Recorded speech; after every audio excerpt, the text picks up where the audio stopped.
Un jour, tu ne seras plus dans cette pièce. Tu ne seras plus dans ce monde. Ta voix ne sera plus là. Tes décisions ne seront plus là. Ton énergie ne sera plus là.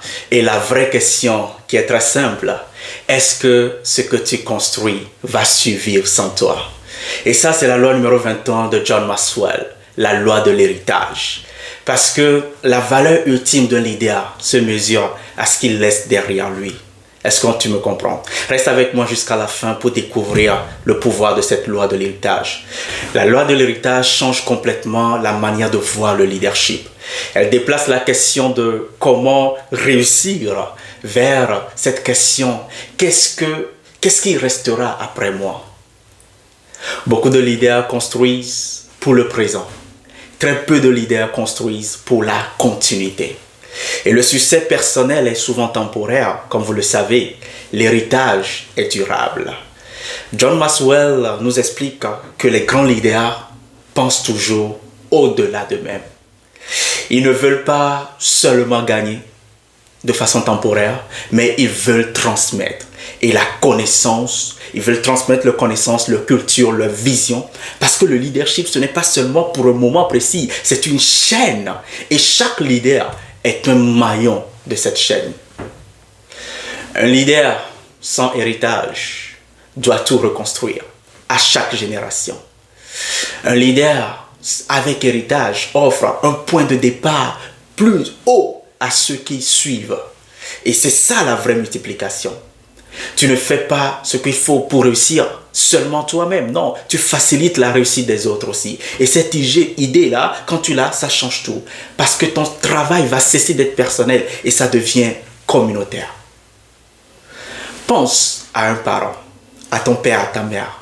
Regarde un peu ton père. Son succès ne se mesure pas à ce qu'il possède, mais à ce qu'il a réussi à transmettre. Les valeurs, la discipline, la vision, le caractère. Et un bon héritage ne se limite pas seulement à des résultats, il façonne des personnes. Le leadership fonctionne exactement pareil.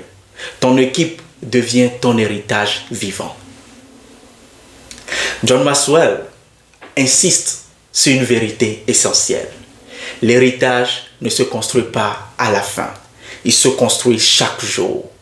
Par tes propres décisions, par ton exemple, par ce que tu tolères, par ce que tu encourages. Chaque jour, tu enseignes quelque chose sans parler.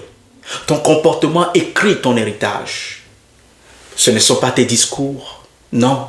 Ce ne sont pas tes paroles, mais ton exemple. Un leader obsédé par son image laisse des traces. Un leader obsédé par l'impact va laisser une empreinte qui est profonde. Parce que l'héritage demande une vision longue, très longue.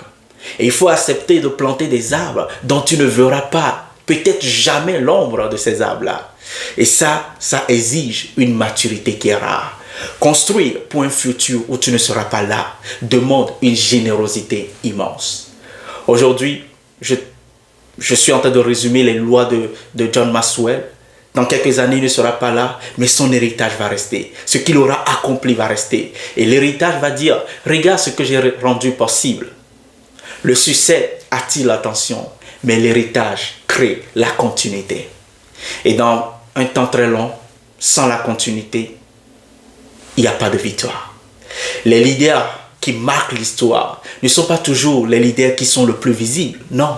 Mais ce sont des leaders dont l'influence continue même après leur départ. Leurs idées les suivent, leur culture survit et leur système aussi survit. Parce qu'ils n'ont pas seulement construit tout autour d'eux, ils ont construit au-delà de leur propre personnalité. La loi 21, la loi de l'héritage, pose une question confortable. Si tu quittes ta position maintenant, est-ce que tout va s'effondrer ou est-ce que tout va continuer avec force? Un leader indispensable n'a pas encore fini son travail. Un leader accompli a rendu son système autonome, de sorte que même après lui, ça puisse continuer. L'héritage demande 3 engagements. Premièrement, former des successeurs, transmettre des valeurs claires, créer une vision durable. Sans ces 3 piliers, le leadership meurt avec la personne qui l'a initié. Et c'est là que ton impact devient intemporel quand tu arrives à bâtir ces trois piliers. Alors prends un moment et pose-toi cette question. Si quelqu'un continuait mon travail demain, qu'est-ce qu'il recevrait vraiment? Est-ce que ce sont des tâches ou bien une direction claire? Est-ce que ce sont des règles ou bien une culture? Est-ce que ce sont des résultats ou bien une mission? Ton héritage commence par ces réponses-là. Alors maintenant, voici une vérité finale de cette série. Le leadership n'est pas jugé pendant ta présence. Il est jugé après ton départ. Ton leadership est jugé après ton départ. Le plus grand accomplissement que tu puisses recevoir, ce n'est pas qu'on le dise de toi que tu étais incroyable, c'est qu'on dise de toi ce qu'il a construit continue d'exister même après sa mort. Alors, mon cher leader, si cette vidéo t'a apporté de la valeur, like-la, partage-la à quelqu'un qui veut laisser une trace plus grande que lui. Et si tu es un leader ou tu travailles pour devenir cette meilleure version de toi-même, pense à ton héritage, pense à l'impact que tu vas laisser quand tu ne seras plus de ce monde. Quand les gens vont taper ton nom sur Internet, qu'est-ce qu'ils vont trouver? Quelle culture ils vont trouver? Quel impact ils vont trouver? Je te dis merci d'avoir regardé cette vidéo jusqu'à maintenant. Abonne-toi si ce n'est pas encore fait et à très bientôt pour une prochaine vidéo.